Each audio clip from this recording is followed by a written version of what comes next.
বাংলাদেশে প্রতি বছর বিপুল পরিমাণে এলএনজি আমদানি করা হচ্ছে। ওমান ও কাতারের পাশাপাশি স্পট মার্কেট থেকেও গ্যাস কেনা হয়। তবে আগের সরকারের আমলে স্পট মার্কেট থেকে এলএনজি কেনা নিয়ে কমিশন ও ঘুষ লেনদেনের অভিযোগ উঠেছিল, যা এখনো তদন্তের আওতায় আসেনি। এ প্রেক্ষাপটে প্রশ্ন উঠছে, এত বিতর্কিত অতীত থাকা সত্ত্বেও কেন সরকার ট্রেডিংসের সঙ্গে নতুন চুক্তির পথে হাঁটছে অন্তর্বর্তী সরকার?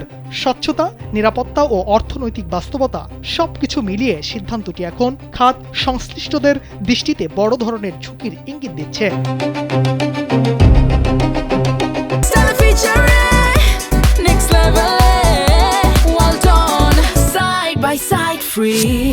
বিতর্কিত বহুজাতিক কোম্পানি সরকার ট্রেডিংস এসএ থেকে এলএনজি আমদানির চুক্তি করতে যাচ্ছে অন্তর্বর্তী সরকার।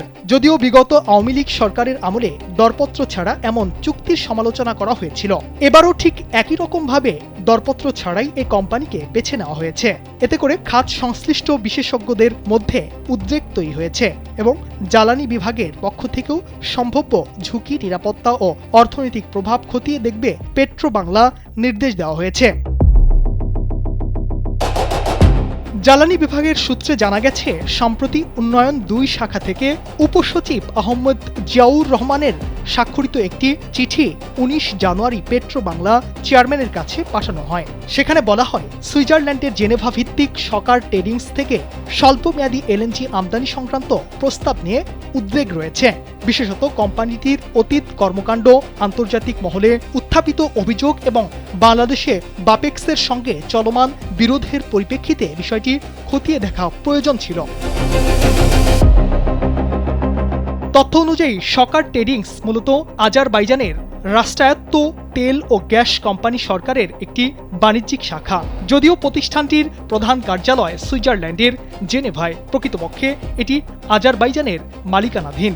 বিশ্বজুড়ে সরকারের বিরুদ্ধে দুর্নীতি, ঘুষ, বাণিজ্য এবং মানবাধিকার লঙ্ঘনের মতো গুরুতর অভিযোগ রয়েছে। এদিকে ২০১৭ সালে বাপেক্সের সঙ্গে চুক্তি অনুযায়ী সরকারের ৩টি গ্যাস কূপ খনন করার কথা ছিল, কিন্তু একটি গ্যাস কূপ থেকে বাণিজ্যিকভাবে গ্যাস পাওয়া যায়নি। ওই কূপের জন্য ১৪২ কোটি টাকা পরিশোধ করে বাপেক্স। বাকি ২টি কূপ নিয়ে চুক্তির বাইরে অগ্রিম অর্থ দাবি করায় জটিলতা তৈরি হয়। পরে ২০১৯ সালে সরকার নিজে থেকেই চুক্তি বাতিল ঘোষণা দেয়। এ বিষয়ে জ্বালানি ও টেকসই উন্নয়ন বিষয়ক বিশেষজ্ঞ এবং বাংলাদেশের প্রকৌশল বিশ্ববিদ্যালয়ের সাবেক অধ্যাপক ডক্টর এজাজ হোসেন কালবেলাকে বলেন, এত কিছুর পরও সরকার স্বচ্ছতা নিশ্চিত করতে পারেনি। সরকার ট্রেডিং একটি বাণিজ্যিক কোম্পানি, এর সঙ্গে কখনোই G2G চুক্তি হতে পারে না। এটি আজারবাইজানের কোম্পানি হলে চুক্তি সুইজারল্যান্ডের মাধ্যমে কেন হচ্ছে, এটাই বড় প্রশ্ন। নাইম ইসলাম, কালবেলা।